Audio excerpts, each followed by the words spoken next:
وہی بندہ ٹیڑھا ہوگا میرے بعد جس کی قسمت میں ہلاک ہونا لکھ دیا گیا ہے، وگرنہ اللہ نے کوئی کسر نہیں چھوڑی صراط مستقیم کو واضح کرنے کی، ہر اعتبار سے واضح کر دیا ہے۔ جو دشمن تھے ان کے ہتھ کنڈوں کو بھی ہر اعتبار سے واضح کر دیا ہے۔ اب اس راستے سے وہی ٹیڑھا ہوگا، وہی گمراہ ہوگا جس کی قسمت میں ہلاکت لکھی گئی۔ اگر ہم آج کے اس پرفتن دور میں ہم دیکھیں دین کے اعتبار سے الگ الگ فرقے ہیں، الگ الگ جماعتیں ہیں، الگ الگ مسالک ہیں، الگ الگ گروہ ہیں، ہر گروہ جو ہے اپنے گروہ کی طرف، اپنی جماعت کی طرف، اپنی تنظیم کی طرف، اپنے مسلک کی طرف دعوت دیتا ہوا نظر آ رہا ہے، اور صرف اپنے آپ کو حق سمجھتا ہے، دوسرے کو باطل سمجھتا ہے، دوسرے کو گمراہ سمجھتا ہے، دوسرے کو جہنمی ہونے کا فتویٰ لگاتا ہے اور سمجھتا ہے بے شک ہم ہی حق پر ہیں، ہمارے علاوہ کوئی حق پر نہیں ہے۔ کل حزب بما لدیہم فرحون، اللہ نے اس چیز کو بیان کیا ہے کہ ہر جماعت، ہر گروہ جو کچھ ان کے پاس نظریات ہیں، عقائد ہیں، اعمال ہیں، اس کے ساتھ خوش ہوئے بیٹھے ہیں، وہ سمجھتے ہیں ہم ہی حق پر ہیں۔ اللہ نے ایک کسوٹی بنا دی ہے، ایک معیار بنا دیا ہے قرآن کو اور حدیث کو، اور یہی وجہ ہے کہ اللہ رب العزت نے قرآن و حدیث کو قیامت تک کے لیے محفوظ بنا دیا ہے۔ قال رسول اللہ صلی اللہ علیہ وسلم کل امتی یدخلون الجنہ الا من ابا، قالوا ومن یأبا یا رسول اللہ، قال من اطاعنی دخل الجنہ ومن عصانی فقد ابا، رواہ البخاری۔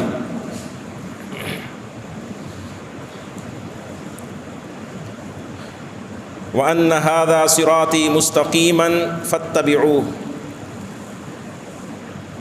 اور یقیناً یہ میرا سیدھا راستہ ہے، تم اس کی پیروی کرو۔ وَلَا تَتَّبِعُوا السُّبُلَ فَتَفَرَّقَ بِكُمْ عَنْ سَبِيلِهِ، اور اس سیدھے راستے کو چھوڑ کے اور راستوں کے اوپر نہ چڑھ جانا، اور راستوں کی پیروی نہ کرنا، تو یہ الٹے راستے، غلط راستے تمہیں سیدھے راستے سے ہٹا دیں گے، بھٹکا دیں گے۔ ذالکم وصاکم بھی، اللہ رب العزت اس چیز کا تمہیں بڑی تاکید کے ساتھ حکم دیتا ہے تاکہ تم نصیحت کو قبول کرو۔ رسول اللہ صلی اللہ علیہ وسلم کا فرمان گرامی ہے صحیح بخاری کے اندر کہ میری ساری کی ساری امت جنت کے اندر چلی جائے گی، ہاں وہ جنت میں نہیں جائے گا من ابا، جس نے خود جنت میں جانے سے انکار کر دیا۔ صحابہ نے پوچھا اللہ کے رسول جنت میں جانے سے کون انکار کرتا ہے؟ تو آپ نے اس بات کی وضاحت اس طرح فرمائی کہ جس نے میرا حکم مانا، جس نے میری اطاعت کی، جو میرے کہنے کے مطابق دنیا میں زندگی بسر کرتا رہا تو وہ جنت میں چلا جائے گا، اور جس نے میری نافرمانی کی، اپنی مرضی کی، اپنی خواہشات کے پیچھے چلا، اپنے عقلی ڈھکوسلے اختیار کیے یا کسی کی خواہشات کے پیچھے چلتا رہا، فقد ابا، تو گویا کہ اس نے جنت میں جانے سے ہی انکار کر دیا۔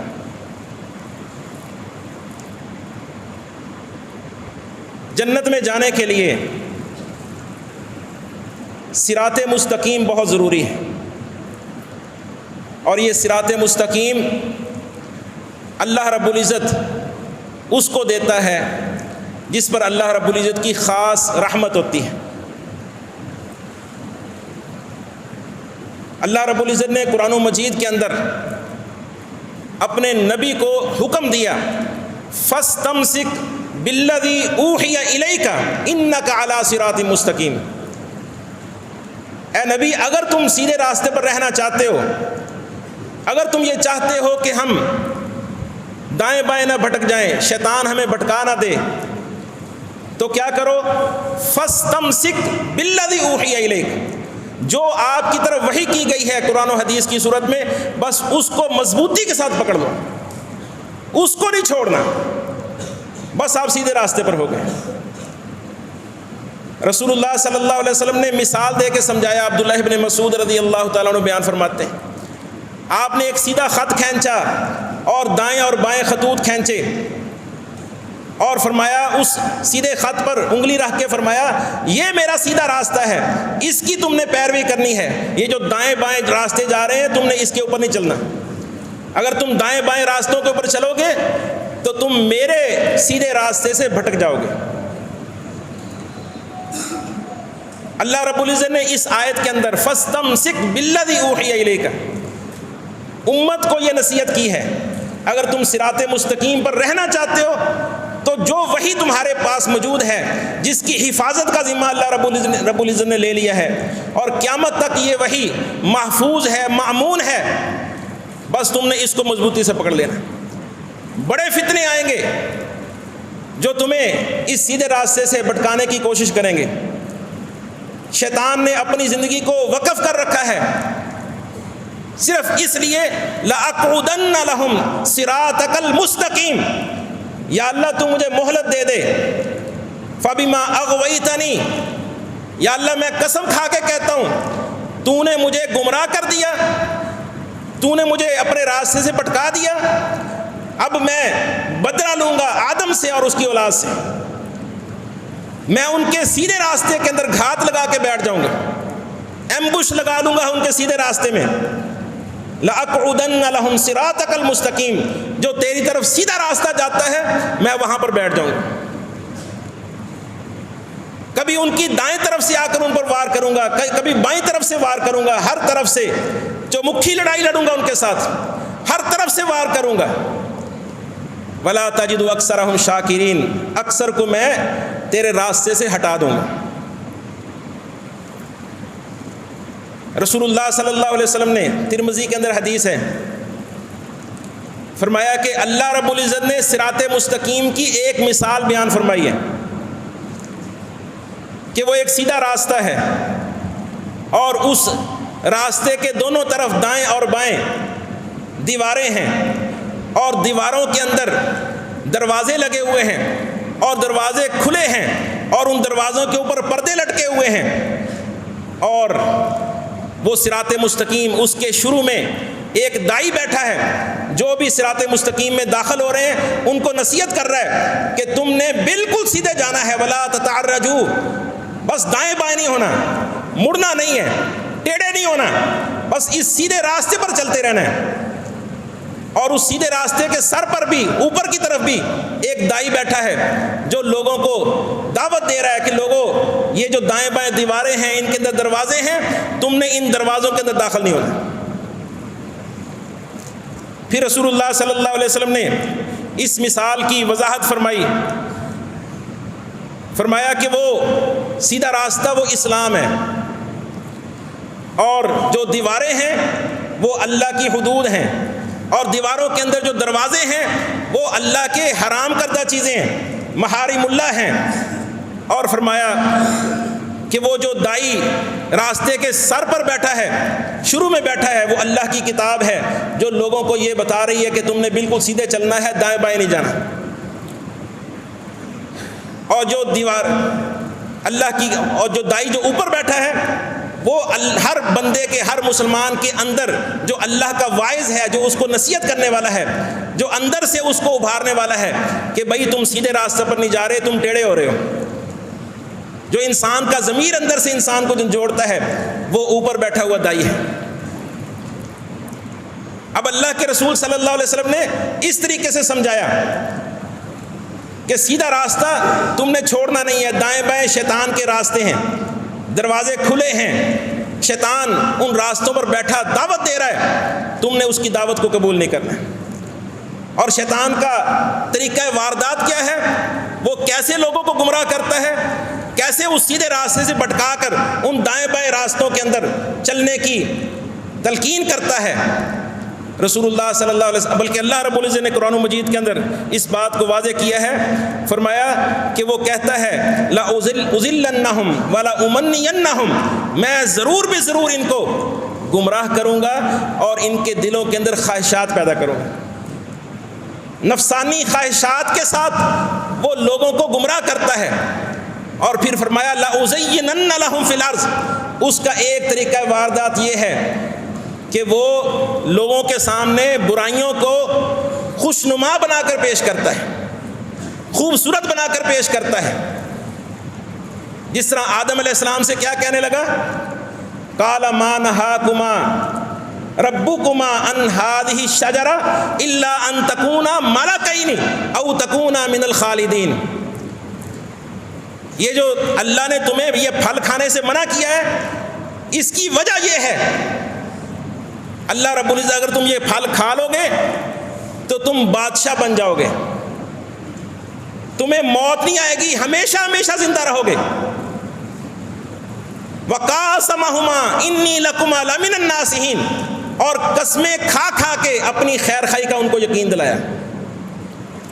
اب دیکھیں کیسے برائی کو، ایک حرام چیز کو خوبصورت بنا کر پیش کیا. وہ پھل جو کپڑے اتروا دینے والا تھا، وہ پھل جو ننگا کر دینے والا تھا، یہ نہیں کہا کہ یہ پھل کھا لو تمہارے کپڑے اتر جائیں گے. اس کو ایسے خوبصورت انداز کے اندر پیش کیا کہ یہ کہا کہ تم بادشاہ بن جاؤ گے یہ پھل کھا کے.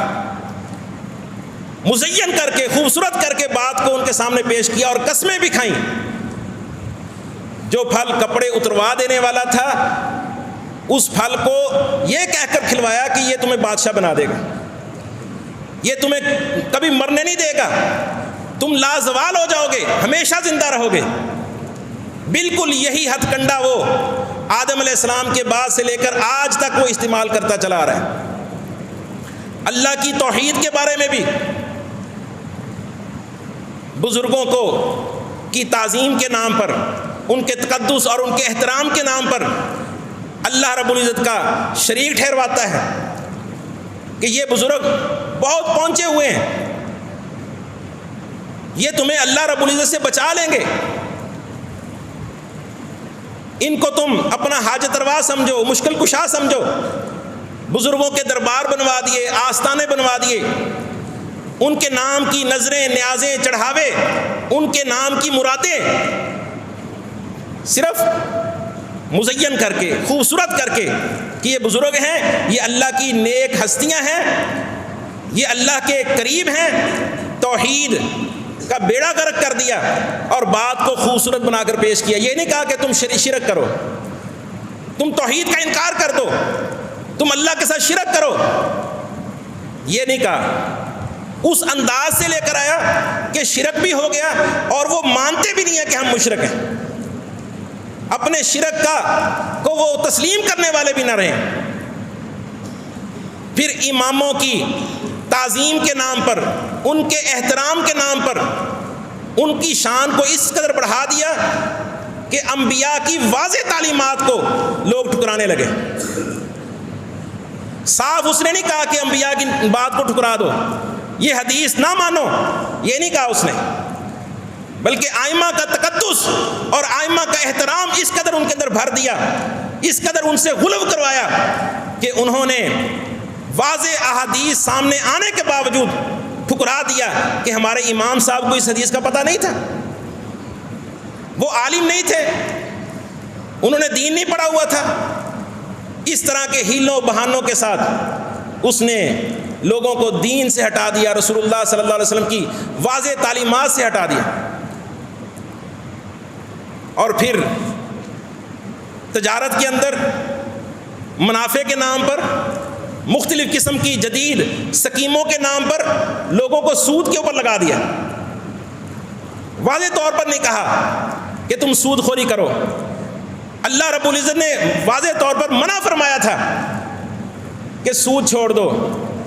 اگر تم اس کو چھوڑنے کے لیے تیار نہیں ہوگے فَأْذَنُوا بِحَرْبٍ مِّنَ اللَّهِ وَرَسُولِهِ، تو اللہ اور اس کے رسول کے ساتھ جنگ کے لیے تم تیار ہو جاؤ. سکیمیں دیں، ایسے منافع کی ہرس ان کے اندر پیدا کی، لالچ پیدا کیا کہ وہ سود کی طرف آ گئے. پھر عورتوں کو بھی حقوق کے نام پر پہلے ان کے گھروں سے نکلوایا کہ تمہارے بھی حقوق ہیں، تم پر ظلم ہوتے ہیں، تمہارے اوپر زیادتیاں ہوتی ہیں، مردوں کے بالمقابل لا کے کھڑا کر دیا. پھر فیشن کے نام پر ان کے کپڑے اتروانے شروع کر دیے، آزادی کے نام پر ان کو برہنہ کرنا شروع کر دیا. یعنی مختلف قسم کے مزین شدہ وہ طریقہ واردات اس کا اس کا ایسا انداز کہ جس کے ساتھ لوگ خود بخود شریعت سے دور ہٹتے چلے جائیں، صراط مستقیم سے ہٹتے چلے جائیں، اور وہ راستے، وہ دروازے جو صراط مستقیم پر تھے، لوگ اس میں سیدھے طور پر داخل نہیں ہوتے تھے، مختلف ہیلوں کے ساتھ خوبصورت بنا کر، مزین کر کے ان راستوں کو ان کے اوپر شیطان نے چڑھانا شروع کر دیا۔ یہ شیطان کے ہتھ کنڈے ہیں، یہ شیطان کا طریقہ واردات ہے۔ پھر آخرت کے معاملے میں بھی لوگوں کو ایسے ہی گمراہ کیا۔ آخرت کا نظریہ بالکل واضح اللہ رب العزت نے قرآن مجید کے اندر بیان کیا۔ اب بعض کے دلوں میں یہ بٹھا دیا کہ تم تو اللہ کے بیٹے ہو، تم تو اللہ کے محبوب ہو، نحن ابناء اللہ واحباؤہ لن يدخل الجنۃ الا من کان ہودا، جنت میں تو ہمارے سوا کوئی نہیں جائے گا، جنت تو ہمارے لیے بنی ہے، جتنے مرضی ہم گناہ کر لیں آخرت میں ہم نے جنت میں جانا ہے۔ پھر جبری شفاعت والا عقیدہ لوگوں کے اندر بھر دیا کہ ہم جو مرضی کرتے رہیں، ہمارے یہ پیر ہیں، ہمارے یہ بزرگ ہیں، یہ سفارش کر کے زبردستی ہمیں جنت میں لے جائے گی، کوئی نہیں روک سکے گا، ہم سیدھے جنت میں جائیں گے۔ عیسیٰ علیہ السلام کے بارے میں نصارہ نے یہ عقیدہ بنا لیا کہ انہوں نے سولی چڑھ کے اپنے ماننے والوں کے سارے گناہوں کا کفارہ ادا کر دیا۔ اب نصارہ جو مرضی کرتے رہیں، ان کو کوئی پوچھنے والا نہیں ہے، ان کے گناہوں کا سارا کفارہ ان کے نبی نے پہلے ادا کر دیا۔ یہ آخرت کے بارے میں شیطان نے مختلف قسم کے نظریات لوگوں کے دلوں کے اندر ڈال دیے، جس کی وجہ سے وہ صراط مستقیم سے ہٹنے لگے۔ ہم نماز کے اندر دعا کرتے ہیں، اہدنا الصراط المستقیم، یا اللہ ہمیں سیدھا راستہ دکھا، سیدھے راستے کی ہدایت دے۔ صراط الذین انعمت علیہم، کون سا سیدھا راستہ ہے؟ یا اللہ وہ راستہ جن پر تو نے انعام کیا، انعام یافتہ لوگ جس راستے پر چلتے رہے، یا اللہ وہ راستہ ہمیں دکھا۔ اللہ رب العزت نے اس کی وضاحت بھی کر دی، من یطع اللہ والرسول فاولئک مع الذین انعم اللہ علیہم من النبیین والصدیقین والشہداء والصالحین وحسن اولئک رفیقا۔ یہ صراط مستقیم، یہ انبیاء والا راستہ، یہ صدیقین والا راستہ، یہ شہداء والا راستہ، یہ کن کو ملنا ہے؟ جو اللہ کا حکم مانیں گے، اس کے رسول کا حکم مانیں گے، جو کسی صورت صراط مستقیم کو چھوڑنے والے نہیں ہوں گے، ڈٹ کے جم کے صراط مستقیم پر چلنے والے ہوں گے، شیطان کے طریقہ واردات کو سمجھنے والے ہوں گے، اس کے ہتھ کنڈوں کو سمجھ کر سیدھے راستے پر چلنے والے ہوں گے۔ اللہ رب العزت نے سیدھے راستے کے اندر کوئی ابہام نہیں چھوڑا، کوئی مخفی نہیں رکھا کہ لوگوں کو سمجھ نہیں آتی، ساری سمجھ آتی ہے۔ یہ جو اوپر وائس بیٹھا ہوتا ہے، یہ انسان کے اندر جو ضمیر ہوتا ہے، جو انسان کو بتاتا ہے کہ تم غلط ہو، تم غلط راستے پر جا رہے ہو، اس کو شیطان کے پیچھے لگ کے اس کو انسان جب بار بار ٹھکراتا ہے، اس آواز کو بار بار دباتا ہے، تو پھر آخر وہ ضمیر بھی مردہ ہو جاتا ہے، وہ وائس بھی مردہ ہو جاتا ہے، اس کی دعوت کا بھی اثر نہیں رہتا ہے۔ قرآن مجید میں اللہ نے واضح طور پر اس صراط مستقیم پر جمنے کی ہدایت کی ہے، اتبعوا ما انزل الیکم من ربکم، لوگوں جو تمہاری طرف، تمہارے رب کی طرف سے نازل کیا گیا ہے، بس اس کے پیچھے چلنا ہے۔ ولا تتبعوا من دونہ اولیاء، اس کو چھوڑ کر ادھر ادھر نہیں جانا تم نے، اور اولیاء کی پیروی نہیں کرنی، اور کسی کو اللہ کے سوا مددگار نہیں بنانا۔ وَإِن تُطِيعُوهُ تَهْتَدُوا، لوگوں یہ بات کان کھول کے سن لو، اگر تم رسول کی اطاعت کرتے رہو گے، رسول کے حکم کے مطابق زندگی بسر کرتے رہو گے، پھر تم ہدایت پر رہو گے، ورنہ ہدایت نہیں ہے تمہارے پاس، پھر تم سیدھے راستے پر رہو گے، ورنہ سیدھے راستے سے بھٹک جاؤ گے۔ وَمَن يَعْصِ اللَّهَ وَرَسُولَهُ فَقَدْ ضَلَّ ضَلَالًا مُبِينًا، کھول کے بیان کر دیا، ہر بات کو کوئی ابہام نہیں رکھا، جو اللہ کی اور اس کے رسول کی نافرمانی کرے گا، حکم نہیں مانے گا، ضل ضلالا مبینا، اس کی گمراہی اور اس کی ضلالت میں کوئی شک ہی نہیں، وہ واضح اور صریح طور پر گمراہ ہو چکا ہے، وہ صراط مستقیم کو چھوڑ چکا ہے۔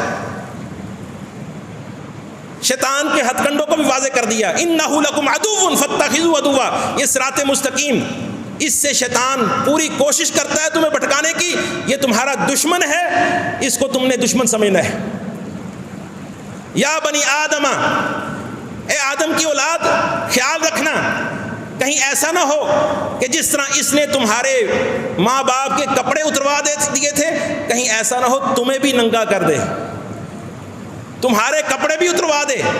یہ اس کا مقصد ہے، اس کی نیت یہ ہے کہ جس طرح اس نے تمہارے ماں باپ کو ننگا کیا تھا، تمہیں بھی یہ ننگا کرنا چاہتا ہے۔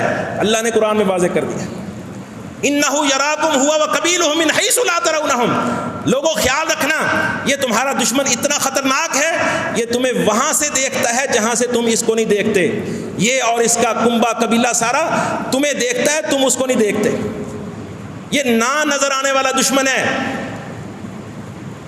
اگر یہ تمہاری طرف تمہارے اوپر کوئی چوکا لگائے، حملہ کرے، وسوسہ ڈالے، وَإِمَّا يَنزَغَنَّكَ مِنَ الشَّيْطَانِ نَزْغٌ فَاسْتَعِذْ بِاللَّهِ، فوراً اللہ کی پناہ میں آ جایا کرو، اللہ کی حفاظت طلب کیا کرو، اللہ تمہیں اس سے بچائے گا۔ تم اپنی مہارت کے ساتھ، تم اپنے ایمان کی مضبوطی کے ساتھ، کسی تمہارے اپنے ذاتی ہتھ کنڈے کے ساتھ تم اس سے نہیں بچ سکتے۔ اگر تم بچ سکتے ہو تو اللہ کے فضل سے بچ سکتے ہو، اس لیے فرمایا فاستعذ باللہ، تم نے اللہ کی پناہ میں آ جانا ہے۔ یہ تمہیں بھٹکانے کی کوشش کرے گا۔ فَلْيَحْذَرِ الَّذِينَ يُخَالِفُونَ عَنْ أَمْرِهِ أَن تُصِيبَهُمْ فِتْنَةٌ أَوْ يُصِيبَهُمْ عَذَابٌ أَلِيمٌ، فرمایا کہ وہ لوگ جو اللہ کے رسول کے حکم سے اعراض کرتے ہیں، سیدھے راستے کو، صراط مستقیم کو چھوڑ کر دائیں بائیں نکلتے ہیں، ان کو ڈر جانا چاہیے۔ ان تصیبہم فتنہ، دنیا کے اندر ان کے اوپر بہت بڑا فتنہ آ سکتا ہے، عذاب آ سکتا ہے۔ یہ دنیا میں جو عذاب آنے کے اسباب ہیں، ان میں سے ایک بڑا سبب یہ ہے کہ رسول اللہ صلی اللہ علیہ وسلم کی تعلیمات سے اعراض کرنا، آپ کے بتائے ہوئے طریقے کو چھوڑنا، شیطان کے پیچھے لگنا۔ سورہ زخرف کے اندر اللہ رب العزت نے فرمایا وَمَن يَعْشُ عَن ذِكْرِ الرَّحْمَنِ نُقَيِّضْ لَهُ شَيْطَانًا فَهُوَ لَهُ قَرِينٌ۔ اب شیطان کس کو گمراہ کرتا ہے؟ شیطان کے وسوسے، شیطان کے حملے کس بندے پر کارگر ثابت ہوتے ہیں؟ وَمَن يَعْشُ عَن ذِكْرِ الرَّحْمَنِ، جو رحمان کی نازل کردہ نصیحت سے آنکھیں بند کر لیتا ہے، آنکھیں چراتا ہے، جان بوجھ کے اندھا بنتا ہے، نقیض لہو شیطانن، اللہ فرماتے ہیں ہم اس کے ساتھ ایک شیطان مقرر کر دیتے ہیں، فہو لہو قرین، وہ شیطان اس کا پکا ساتھی بن جاتا ہے، اس سے جدا کبھی نہیں ہوتا۔ رحمان کی نازل کردہ اس نصیحت سے اعراض کرنا، قرآن و سنت سے اعراض کرنا، ساری کی ساری گمراہیوں کی بنیاد ہے اور جڑ ہے۔ جو شخص قرآن و سنت کے ساتھ متمسک ہو جاتا ہے، مضبوطی سے پکڑ لیتا ہے، کتنے مرضی فتنے آ جائیں، جتنی مرضی گمراہیاں لوگوں کے اندر دنیا کے اندر پائی جائیں، وہ ان گمراہیوں کا شکار نہیں ہو سکتا۔ وہ شخص ان فتنوں کا شکار ہوگا، ان گمراہیوں کا شکار ہوگا جو رحمان کی نازل کردہ نصیحت سے اعراض کرتا ہے۔ کبھی کوئی شخص یہ سمجھنا شروع کر دیتا ہے کہ بھئی قرآن کی یہ بات تو عقل کے خلاف ہے، یہ کیسے ہو سکتا ہے کہ آگ کا کام ہے جلانا، وہ ٹھنڈی ہو جائے، کسی کو جلائے نا۔ قرآن پاک میں ابراہیم علیہ السلام کے اس معجزے کا اس وجہ سے انکار کر دیا کہ یہ عقل کے خلاف ہے۔ پانی کیسے رک سکتا ہے؟ پانی تو نہیں رک سکتا، پانی کا کام تو چلنا ہے۔ اپنی عقل کے پیچھے لگتے ہوئے آج کل کے کئی سکالر بننے والے لوگ وہ پانی کے اس موسیٰ علیہ السلام کے اس معجزے کا انکار کرتے ہیں، یہ پانی نہیں رک سکتا۔ یہ کیسے ہو سکتا ہے موسیٰ علیہ السلام ایک پتھر پر اپنی چھڑی مارے اور اس میں سے 12 چشمے پھوٹ پڑے؟ آپ دیکھیں گے اس قسم کے لوگوں نے جو اپنی عقل کے پیچھے لگتے ہیں، اللہ رب العزت کے بتلائے ہوئے انبیاء کے ان معجزات کی اپنی عقل سے تعویلیں کی ہیں. سر سید احمد خان کی تفسیر پڑھ لیں، آپ کو سارے معجزات کی ایسی تعویلیں نظر آئیں گی کہ ان معجزات کو عقل کے مطابق لانے کی اس نے کوشش کی ہے. جو شخص قرآن و سنت کو چھوڑ دیتا ہے، اپنی عقل کے پیچھے لگتا ہے یا اپنے اماموں کے پیچھے ان کی تقلید کرتا ہے، اندھی تقلید، یا پھر اپنی خواہش کے پیچھے لگتا ہے، اپنی خواہشات اور شہوات کے پیچھے لگتا ہے، کسی بھی اعتبار سے قرآن و حدیث کو چھوڑتا ہے، وہ گمراہ ہوتا ہے. اللہ فرماتے ہیں نقیض لہ شیطانا، ہم اس کے ساتھ ایک شیطان مقرر کر دیتے ہیں، فہو لہ قرین، وہ اس کا ساتھی بن جاتا ہے. اور پھر اس بندے کی حالت کیا ہوتی ہے؟ وَإِنَّهُمْ لَيَصُدُّونَهُمْ عَنِ السَّبِيلِ وَيَحْسَبُونَ أَنَّهُمْ مُهْتَدُونَ. اب اس آیت پر غور کرنا چاہیے. وہ شیطان ان لوگوں کو سیدھے راستے سے گمراہ کرتے رہتے ہیں اور یہ سمجھتے ہیں کہ ہم بالکل سیدھے جا رہے ہیں، ہم صراط مستقیم پر ہیں، ہم سے زیادہ ہدایت پر ہے ہی کوئی نہیں، حالانکہ شیطان ان کو گمراہ کر چکا ہے. وَيَحْسَبُونَ أَنَّهُمْ مُهْتَدُونَ، گمراہ ہونے کے باوجود ان کو یہ پتہ ہی نہیں ہے کہ ہم گمراہ ہو گئے.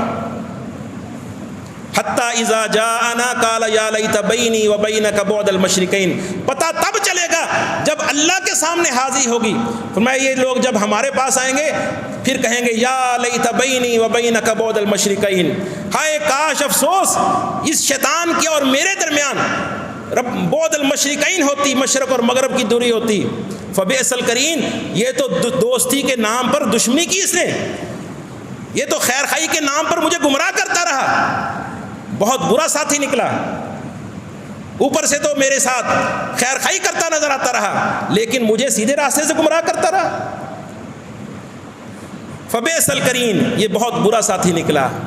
وَلَن يَنفَعَكُمُ الْيَوْمَ إِذ ظَلَمْتُمْ أَنَّكُمْ فِي الْعَذَابِ مُشْتَرِكُونَ، جب تم سارے مل کر عذاب کے اندر شریک ہو گئے تو پھر کوئی اس کا فائدہ نہیں ہوگا. ہر کسی نے اپنی اپنی سزا لینی ہے، کوئی کسی سے سزا بانٹے گا نہیں، کوئی کسی سے عذاب کو ہلکا نہیں کر سکے گا. یہ اللہ رب العزت نے اس بات کو کھول کر واضح کر دیا ہے کہ شیطان کن پر حاوی ہوتا ہے، شیطان کن کا ساتھی بنتا ہے.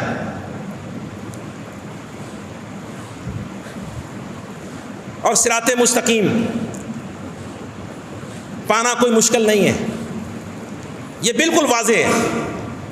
رسول اللہ صلی اللہ علیہ وسلم نے فرمایا انی قد ترکتکم علی مثل البیضاء، لوگوں میں نے تمہیں ایسے راستے کے اوپر چھوڑا ہے جو بالکل روشن واضح راستہ ہے، کوئی ابہام، کوئی چھپاؤ، کوئی پوشیدگی اس راستے میں نہیں ہے.